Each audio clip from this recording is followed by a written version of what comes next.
didn't expect my anniversary to taste like old metal on my tongue, but that's how memory works. One toast of sparkling wine, and suddenly I'm back in the phone call that changed the temperature of an entire year. My husband says I'm dramatic, but he says it gently. He was there for the way the air shifted after that call, how it got too thin to breathe around certain relatives. We cut the cake at our favorite restaurant. Quiet, small, the kind of place where waiters remember you and pretend not to notice when you wipe your eyes. And as he nudged my foot under the table, I thought, it would have been simple if Kayla had just said congratulations and left it at that. But my sister has never been able to leave anything at anything. She got married at 23, divorced at 30, and narrated every beat of that arc like a cautionary podcast. The wrong man, the wrong timing, the wrong vows that curdled fast under the fluorescent light of real life. She swore off marriage out loud and often, built a fortress out of certainty, and then moved a boyfriend into it who didn't seem to mind living with her promises like furniture. "We're modern," she'd say and laugh like she owned the word. No one asked for a thesis. She presented one anyway. When my husband and I started saying the word marriage without wincing, we told family first. Everyone did the thing people do. The hugs, the chaotic advice, the jokes about money. Kayla hugged me too. "I'm happy for you," she said, and at the time I didn't hear the space she left between each word. I don't like surprises. My anxiety prefers a schedule and a chair by the door. So when my then-boyfriend told me he was going to propose at my birthday party, near Valentine's Day, because he's corny in the sweetest ways, I told my 4 future bridesmaids, Kayla included. "So you can witness it," I said, half excited, half apologizing for needing a plan even for joy. They all squealed in the group chat like a flock of helpful birds. Even Kayla dropped a line of hearts. A week before my party, she dropped something else. At a family dinner, she announced she'd gotten engaged on Christmas Day. No photos from Christmas. No story, just the outcome. The ring, she said, she'd purchased herself, which she framed as independence, and I tried not to frame as a message. "You always said never again," I said, and Kayla shrugged. "People evolve," she said, as if evolution were a purchase order. We congratulated her because that's what you do. I meant it. I also felt the faint wobble of the floor beneath us, like a train passing somewhere far away. He proposed as promised at my party, hands shaking, voice steady, everyone clapping and hooting at the right places. It was simple, perfect, hours. Then planning started, that strange project management sprint disguised as a doe-eyed dream. I picked an autumn theme because I wanted warmth in the bones of the day. Gold and cream because I like the way they sit next to each other without competing. A dress that wasn't pure white because I'm 35 and have lived a life and had no interest in pantomimes I didn't audition for. Kayla hated it. She hated our theme, our invitations, our registry that didn't include crystal flutes, and most of all my dress. "It's shameful," she said, not even lowering her voice in the shop. I blinked at her and thought of her at 23, visibly pregnant and glowing and beloved as she walked down her aisle while everyone made their mouths into O's of admiration, and not one of those O said the word shame. "It's not shameful," I said. "It's mine." She looked at me like I'd mispronounced my own name. The call came a month before my wedding. I remember because I had a row of post-it notes along the kitchen counter with people to call. Baker, band, cousin who refuses to RSVP until a meteorologist personally blesses the forecast. My phone lit up with Kayla's name. Her voice was bright, casual, the tone she uses to slip a question into your ribcage while you're laughing. "Hey," she said, "would you care if I got married before you?" I said, "No, you got engaged first. Go for it." She exhaled like she'd expected resistance. Then she added, "What if we got married really close to your wedding day? Would that bother you?" I had one eye on the oven timer and one on an invoice and the remaining scraps on the phone. "Sis, I don't care when you get married," I said, meaning I do not want to police your joy, meaning I'm not a gatekeeper, meaning I refuse to be cast as the jealous sister. "Go to the courthouse an hour before my ceremony for all I care. Just be dressed and at the venue by 3. I said it with a laugh to soften it. I thought I was giving her permission to be free of my timeline. She heard a verdict. "You don't care about my wedding," she snapped, her voice going hot fast. "That's so rude, so rude." I backed up, tried to reframe, tried to replace "don't care" with "no objection," but she was already off the call and into the family group text, her version forwarded by an aunt before my phone even cooled. By dinner, I had 3 voicemails from relatives who hadn't called me in years, all suddenly fluent in empathy for a wound I had not inflicted. Kayla planted the story. They watered it. My side of the garden didn't matter. A year later, with an anniversary ring on my finger and buttercream still sweet in my throat, my sister sent me a message, considering not inviting you to my wedding. No date yet. No plan. Just the open palm of punishment held out like a gift. I looked at my husband across the table. "Do I respond?" I asked. he said. Only if you want to start the fight she practiced in the mirror. I put the phone down, put my hands in my lap, and counted my own breath until the room felt like mine again. Somewhere in there a decision hardened. If she wanted me to be a villain, I could do something better. I could refuse the role entirely. But refusing a role doesn't end a play. It forces the playwright to write a new scene. And Kayla does not like to rewrite. If I'm honest, my wedding day has two soundtracks. The one with strings and vows and my husband's voice catching on the words he chose, and the other one, lower and meaner, humming under everything, Kayla's commentary. It started at the rehearsal dinner with a toast that was. She stood with her glass raised and said, "May you both be as confident in your choices as you are about Off-White." And everyone laughed because everyone's trained to laugh when she cues them. I smiled with my teeth and felt my maid of honor's hand find my elbow under the table. Later, in the bathroom, she said, "Do you want me to handle her?" I said, "I don't want her handled. I want her quiet." Quiet was never on the menu. The morning of, she texted a picture of a courthouse doorway with the caption, "Today, like a dare," like she wanted me to beg her not to. I texted back a thumbs up because I am past begging. She arrived at 3 in a dress that would have looked white to a generous person and exactly white to anyone with eyes. My aunt whispered that she looked bridal. My cousin said maybe she was. I stood with my bouquet and thought, if she does it, she does it. The truth can survive a stunt. My husband squeezed my hand and said, "Look at me." I did. He was the quietest thing in the room. Said our vows. The autumn light behaved. No one passed out. My dress looked exactly like a decision I had every right to make. If there was a courthouse in Kayla's day, it did not appear in mine. She stayed to the end, fielding attention like a pro, her smile bright enough to bounce sun off the walls. At some point, she leaned close and said, "You really meant it when you said you didn't care." I said, "I meant that your choices aren't my jurisdiction," she said, cold, like an accusation and an admission. After the wedding, we tried to let the story settle. We sent thank you notes to everyone who didn't make the day about themselves. We breathed.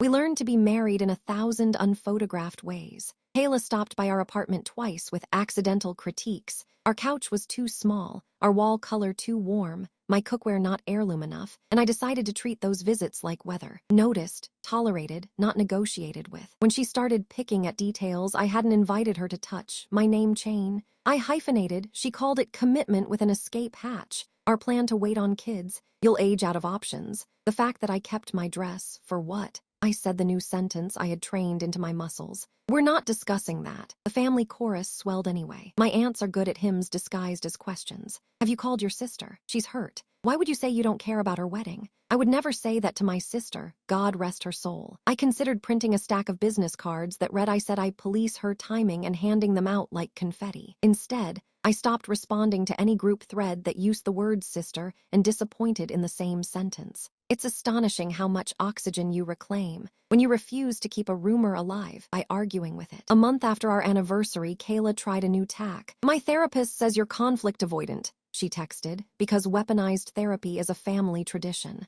I typed, avoidant would be not answering. Deleted. Typed, your therapist does not treat me. Deleted. Typed nothing at all and went to make dinner with my husband, who can chop onions into perfect transparent squares while telling me about his day until the world shrinks to the size of a cutting board. And I remember how simple peace can be. What cracked the quiet wasn't a bomb so much as a breadcrumb. Kayla posted a Pinterest board called Almost Autumn with palettes that looked like ours and dresses that looked like mine but whiter. She captioned it, thinking of a little courthouse moment before the big party. Thoughts? The comments were a Greek chorus of permission. I didn't care about the board. I cared about what it signaled. She wasn't done restaging my life to improve her lighting. That night, I dreamed of my birthday party and my husband's trembling voice, and realized how much real estate she'd taken in moments that belonged to us. I woke up angry and stayed that way. She called the next day. "Listen," she said, faux casual. "I'm thinking of doing a ceremony soon. It's silly to wait. A small thing, maybe the week of your vow renewal next year. It would be cute. Sisters." I pictured the photos, the captions, the comments, the myth of twins in parallel. I said, "No," she laughed. "You can't tell me when to get married." "I'm not. I'm telling you I won't be part of the narrative where my milestones are props." Her breath clicked in my ear. "You're being rigid." "I'm being specific." Same difference. Not at all. Then came the question I should have seen coming. "Do you even want to be invited?" she asked, tone edged with triumph, as if I would plead for entry to a door I no longer wanted. I said, "I want you happy in ways that don't require me to be staged as jealous or cruel." She said, "So do you want an invite or not?" I said, "I want out," and hung up before my heart could sprint for the cliff. My husband found me at the sink. "Tell me the truth," I said. "If she schedules a ceremony the day before our vow renewal next year, do we move ours?" He shook his head. "We don't move us for anyone." I stood very still and felt something align inside me like a shelf finally finding its bracket. 2 days later, a new message. "Thinking of not inviting you." I looked at it and thought of every time I'd been cut out of a story after carrying it on my back. Then I replied with the only sentence that kept me honest. "That's your choice. Mine is to refuse to be your villain." She sent back a single period. It felt like the smallest stone thrown at a window that wasn't hers anymore. What I didn't expect was the call that followed, not from her but from her boyfriend. He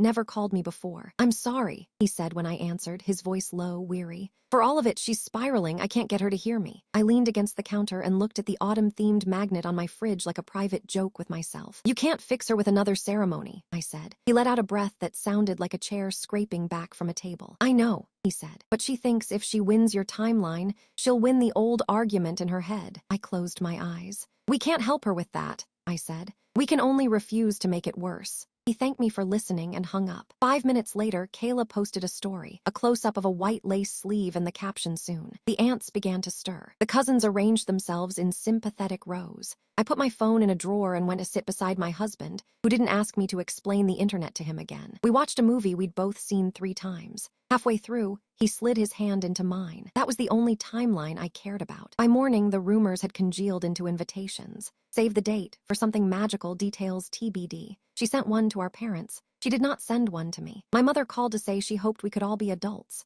I said that adults know the difference between a boundary and an insult. She said she hated to see sisters apart. I said I hated to be set on fire for warmth. She said I was always so harsh. I said I was finished being soft where I should be steel. Then the clock started. 6 weeks of carefully leaked plans, curated hints, aesthetic skirmishes. A week of silence that pretended to be peace. 3 days of texts from aunts with recipes for reconciliation. The night before her, something magical. My husband asked if I wanted to leave town for the weekend. I said I wouldn't give up my own city for fiction. He smiled and booked a brunch anyway. He understands the difference between attendance and surrender. The morning of my phone buzzed at 7:12 a.m., a number I didn't recognize. When I answered, Kayla didn't say hello. "If you had just said you cared," she started. I cut her off gently. "I care about you," I said. "I don't care to be cast." She was silent long enough that I thought she'd hung up. Then she said, very quietly, "What if I get married today?" I said, "Then I hope you're loved well in ways that don't use me as a mirror." She ended the call without a word. 3 hours later, our mother texted a photo of Kayla in a white jumpsuit under a courthouse arch, smiling, triumphant, ring flashing like a siren. She did it. The caption read as if the doing were the point. I looked at the photo until the pixels blurred. Then I put the phone face down, reached for my husband's hand across the table, and decided that if there was a winner in all this, it wasn't the person who went first. It was the person who stopped keeping score. The photo was still on my screen when the next message landed. "You're uninvited." I smiled in spite of myself, because you can't uninvite someone who already walked out the door. The message, "You're uninvited," sat in my notifications like a tack on a chair, something petty and pointy that didn't hurt until I tried to sit back down in my life. I told myself I wouldn't dignify it with a response. I told myself not everything requires a counterpoint. Then the ants started dialing. They always dial in choruses, like a flock of rotary phones. "Family is forever," one said, as if forever were a contract you could enforce. "She's hurting," said another, and I bit my tongue on the answer that lives under my ribs. I hurt, too. I just learned to bleed in private. I muted the group threads and tried a new practice. When my phone buzzed with a relative's name, I put it under a tea towel like a canary someone tried to save too late. My husband made spaghetti and told me I didn't have to narrate my restraint like a virtue. "You can be proud in silence," he said. "It counts more." I said I didn't know how to count anything that didn't produce a receipt. He said we're allowed to reinvent the math. A week of quiet passed. Then Kayla found a fresh way to keep my name in her mouth without saying it. She posted a reel, a slow pan over white lace, a caption about choosing joy even when sisters choose judgment, a hashtag that might as well have been my first and last name. The comments did what comments do, called her brave, called me jealous, asked if I was the same sister who doesn't care about weddings. I closed the app, washed a fork, and reminded myself that oxygen is free, and I can breathe as much of it as I want without permission. 2 days later, the bakery called. The owner has a voice like a cello. She handled our wedding cake with reverence like it was a sacrament. "Just confirming the cancellation for your vow renewal dessert order," she said, casual, friendly. I felt my body forget how to stand upright. "We didn't cancel," I said. "We moved the tasting to Tuesday, but..." She hesitated. "I have an email from you." "From me?" From your account, same signature block. It came with a polite note. Family plans have changed. Heat climbed my throat slow and mean. Would you forward it? I asked. Of course, she said, already typing. We can hold your slot, but if you need to release it, please hold it, I said, and tried to keep my voice from sounding like I was holding onto anything else. The forwarded email landed with a soft ding that felt like a fire alarm. The address was mine, but the phrasing wasn't. Kayla's favorite flourishes tucked into sentences that otherwise sounded like me. The signature, my name, looked right, too right, copied from somewhere I'd sent before. My stomach did a slow turn, the kind you get when a truck cuts you off at 60 and for a second you can see your obituary. I called my husband. He answered on the second ring. I think she's canceling things, I said, and heard how small my voice was. He went very still. We fix it fast, he said. We collect proof, we keep our date. Proof arrived in a bundle. The florist left a voicemail about moving our order to sometime next spring per your sister's advice. The venue sent a courtesy text. Received your note about releasing your Sunday hold. Are you sure? The band emailed to confirm a reschedule to a Saturday that wasn't ours and included a cheery. Your sister mentioned you wanted to align schedules.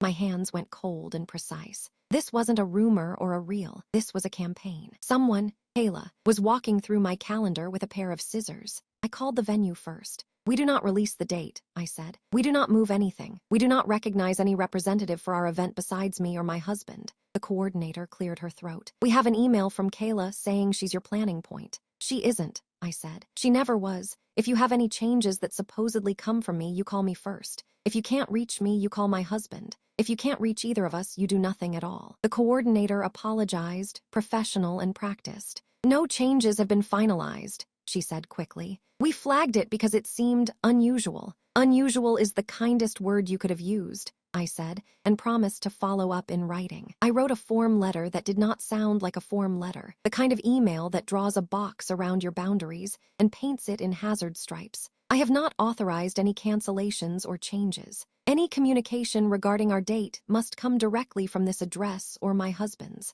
My sister is not an agent on this account. I copied the vendor list, hit send, then forwarded the fake cancellations to my personal archive with a subject line Darcy would appreciate. Unauthorized attempts, Kayla. My hands still shook when I poured water. When I drank it, it tasted like metal again. I didn't call Kayla. I didn't text, didn't ask a question she could turn into an alibi. Instead, I wrote everything down, the timestamps, the wording, the way she borrowed my sentence structure, the way she'd once borrowed my sweater and stretched it out at the shoulders. Then I called Darcy and read it like a police report. Document it all, she said, already typing. Send me the headers, change your passwords, put two-factor on anything that breathes. What about the vendors? You did the right thing, she said. Put the directives in writing. Include the phrase, no third-party authority. If she escalates, we send a letter on letterhead. Paper intimidates people who love performance. The ants, of course, discovered their stage lights again. Why are you being so petty? She just wants a moment of joy after a hard few years. I'd be flattered if my sister wanted to celebrate near my date.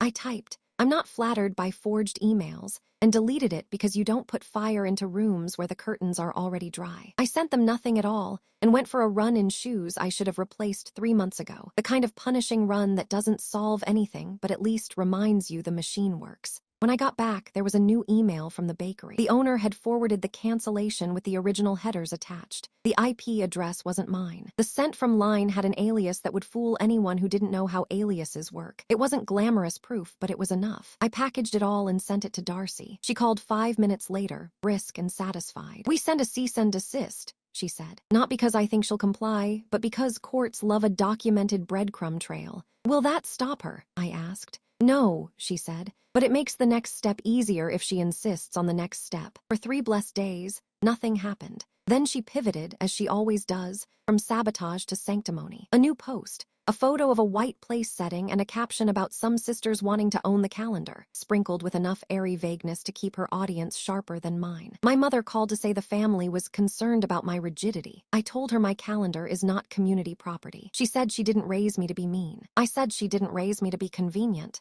either. The boyfriend called again. I didn't know she'd do that with the vendors, he said, voice barely above a whisper like he was confessing in a church. I told her it's too far. It is, I said. It was too far 3 exits ago. He went quiet. She's convinced if she can make your date move, she can fix everything that felt wrong the first time. That's not how wrong works, I said. I know, he said, and I believed him. I'm trying to talk her down. I thanked him for trying. Then I told him something I didn't plan to say. If your wedding day needs my date as a prop, it isn't a wedding day. It's a set. He made a sound like a laugh swallowed by a sob. You sound like a therapist, he said. No, I said. I sound like a woman who finally learned to keep her keys in her own pocket. The next escalation didn't arrive on my phone. It arrived at the venue, where the coordinator forwarded a scanned form, a release authorization with my name typed in the signature line. It looked like every other form in America, gray blocks, small print, an anemic line begging for a pen. Below my typed name was a message. As discussed with my sister, we'd like to release Sunday to accommodate family. We'll rebook for next spring. My vision tunneled so hard I had to sit down. The coordinator had written a single line above it in bold. We are not processing this without your verbal confirmation. I called her. Thank you, I said first, because gratitude is a rope you should never drop. We will not be releasing anything, she said. I suspected as much.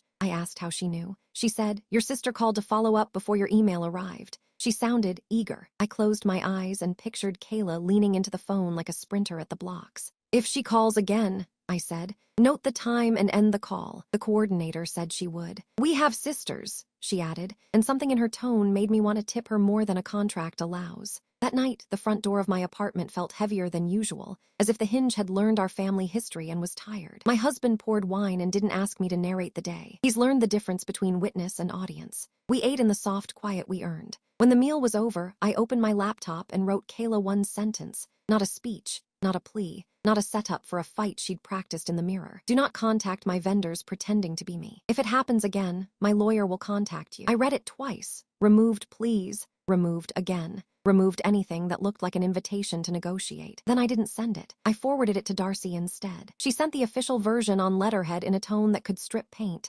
cease and desist from any impersonation or interference with contracted services. Future attempts will be treated as harassment and fraud. For 24 hours, the air held. I used that day like a pocket you find in a coat you thought was cheap, quiet, unexpectedly soft. We went to the park and watched a toddler guide a leaf along the sidewalk like a boat. We came home and ate leftovers on the couch. I slept. The next morning, the bakery pinged. All set for Tuesday's tasting. Also, wanted to make sure you saw the design mock-up your sister sent. I stared at the screen and felt heat rise up the back of my neck. What mock-up? I wrote. The reply came with an attachment. A sketch of a cake that looked suspiciously like ours, right down to the pressed leaves and the thin band of gold leaf I loved so much I said yes with my whole body. The note under the sketch read, my sister won't mind. We're going for a shared seasonal vibe. I put the phone down and told myself to pick it back up only after my heart finished breaking the tape at whatever race it was running. At noon, the venue called. We just got a tentative hold request for the night before your vow renewal, the coordinator said carefully.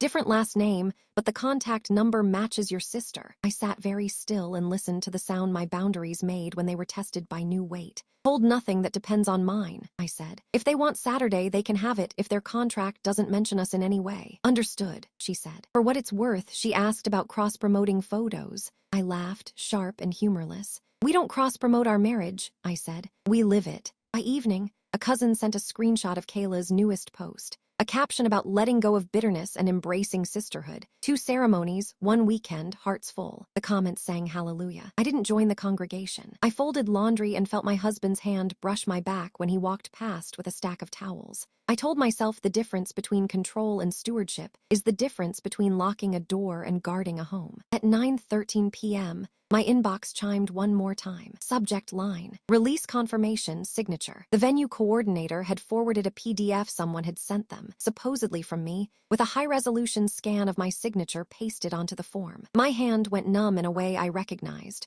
From ladder drills in bad weather, from the moment before you commit your weight to something you hope will hold. The scan looked real because it was. It was my signature, stolen from a contract I'd signed months ago. My mouth went dry. The coordinator's note was just 5 words, crisp and life-saving. We did not accept this. I stared at the pixel-perfect loop of my name and felt that old metallic taste bloom again. For a long time, I didn't move. Then I took a breath, opened a new email to Darcy, attached the file, and typed a line I hadn't wanted to need. We have a forged signature. What's our next step? Darcy didn't call back right away, which was unlike her. She usually replied within minutes, words sharp and precise as scalpels. But this time it took half an hour, long enough for my mind to start writing scenes I didn't want to live. When she finally did, her tone was steady. It's forgery, she said simply. Not just harassment. She crossed into a different category. The word landed with the weight of law. Forgery. Not rumor, not rivalry crime. And somehow that made it worse, not better. Because this wasn't a stranger pretending to be me. It was my sister. Darcy laid out the plan like a surgeon, explaining an operation. We'll file a police report.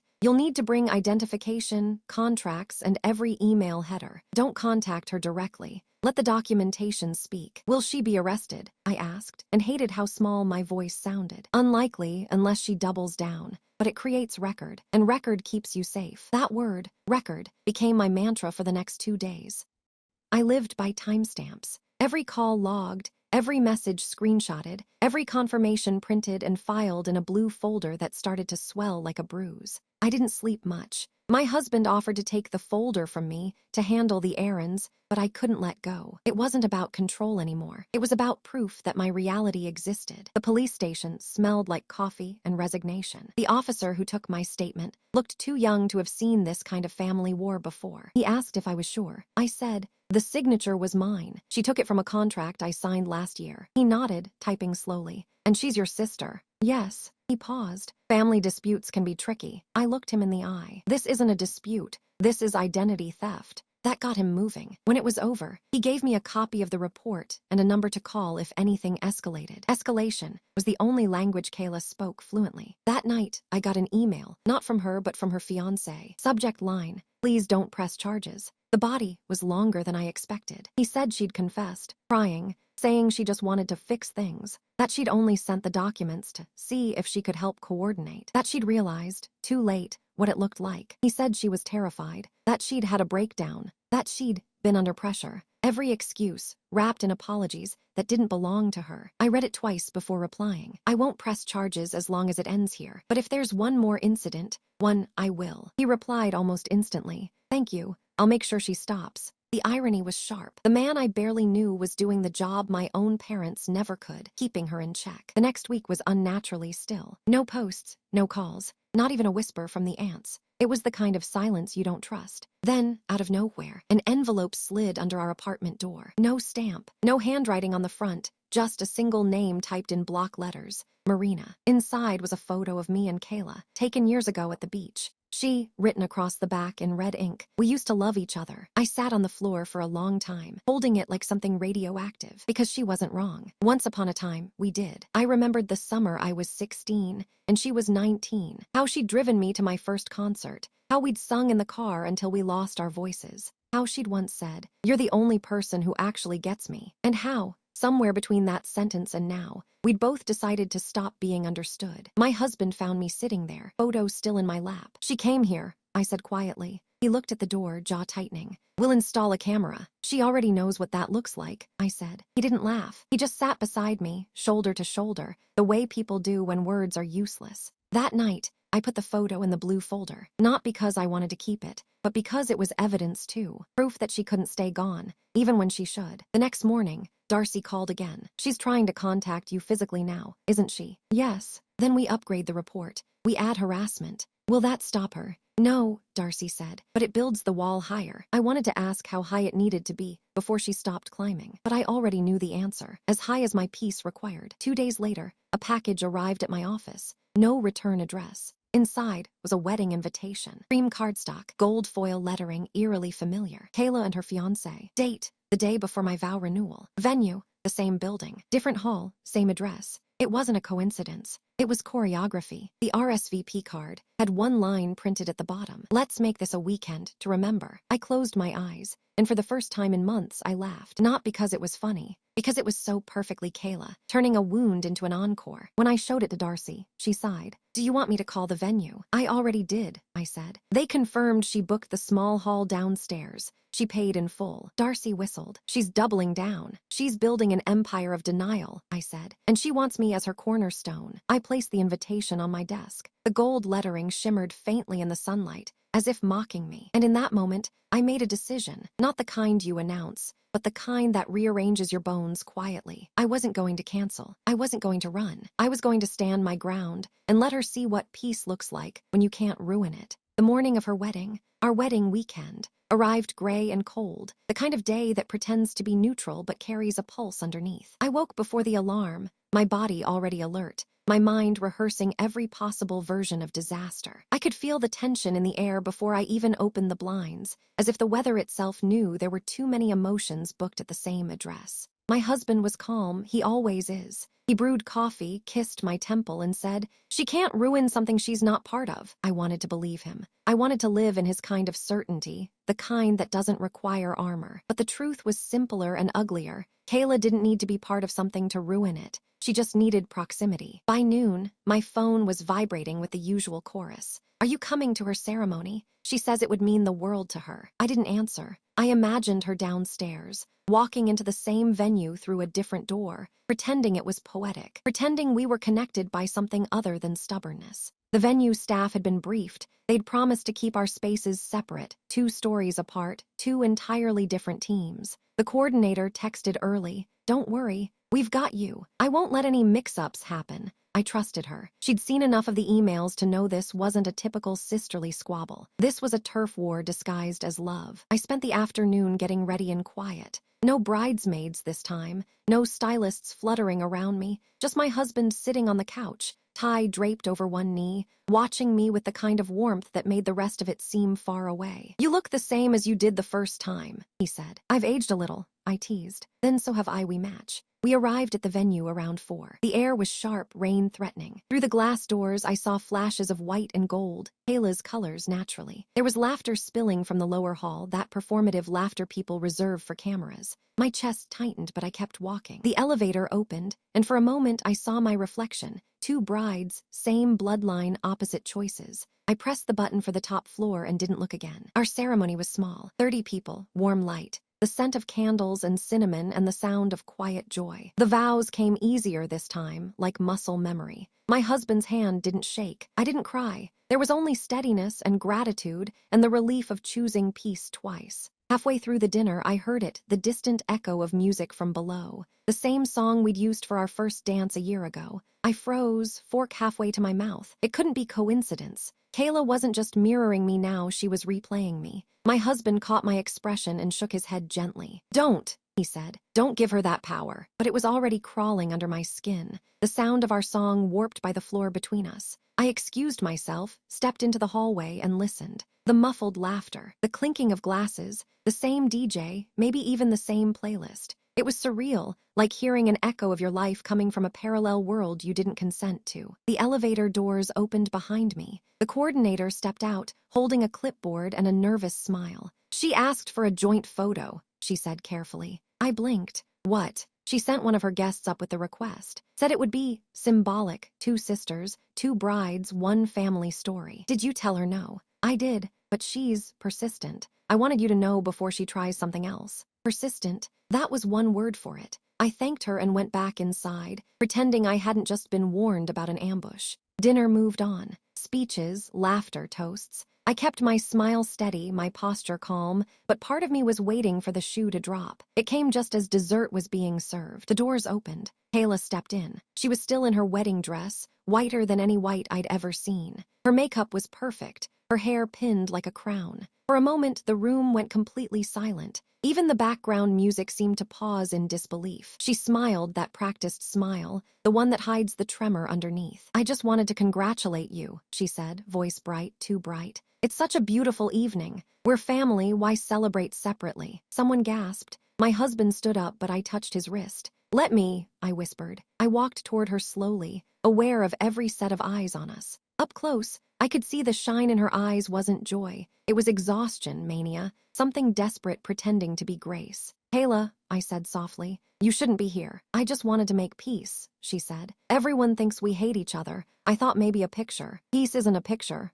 I said. She blinked. "Then what is it?" "Peace is when you stop trying to prove who deserves to be loved more." Her face twitched. "You think I'm competing with you?" "I don't think," I said. "I know." She laughed, quiet, sharp. "You've always thought you were better, more controlled, more respectable." I took a breath. "No, Kayla, just quieter." That seemed to cut deeper than I intended. For a heartbeat, neither of us spoke. The air between us was thick, stretched thin like fabric about to tear. Then she stepped closer, lowered her voice. "You filed a police report," she said. "You actually did it." "I had to. You could have just called me." I tried, I said, but you stopped hearing me a long time ago. She looked at me like she didn't understand the language anymore. Then her expression softened, almost childlike. You used to love me, she whispered. I still do, I said, just from a distance that keeps us both alive. She swallowed hard, nodded once, and turned to leave. For a moment, I thought that was it, that she would go quietly. But before stepping out, she looked over her shoulder and said, I hope you know you broke Mom's heart. The room inhaled as one.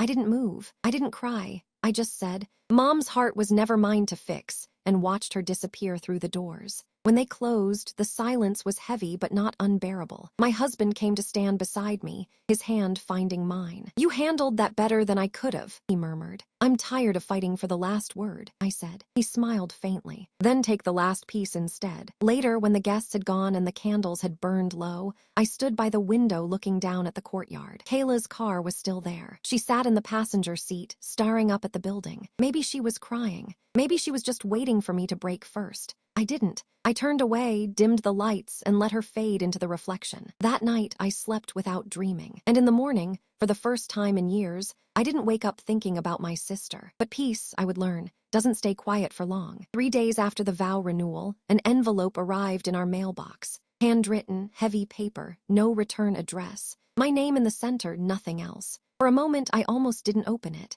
I was so tired of reading her between the lines. But curiosity is a quiet violence. It always wins eventually. Inside was a single sheet. No dramatics this time, no looping ink or perfume, just short sentences pressed deep into the page as if she'd carved them there. I went too far. I know that now. I don't know why I keep trying to catch up to you. I just never learned how to be without being compared. You were always calm. I was always noise. I wanted to borrow your peace, but I kept breaking it instead. I'm sorry. It wasn't signed Kayla. It was signed your sister, as if the title itself was both apology and plea. I sat at the kitchen table for a long time, letter in my hands, coffee going cold beside me. My husband came in, saw my face, and said nothing. He just poured his cup and waited for me to speak. She apologized, I said finally. He looked at me carefully. Do you believe her? I thought about it. About all the ways sorry had been used like duct tape between us, quick fixes, never foundations. But this one was different. Not because it erased the damage, but because it didn't ask for forgiveness. It just admitted the truth out loud. I think she means it, I said, but I don't think she knows what to do with it yet. He nodded. Then you decide what to do with it.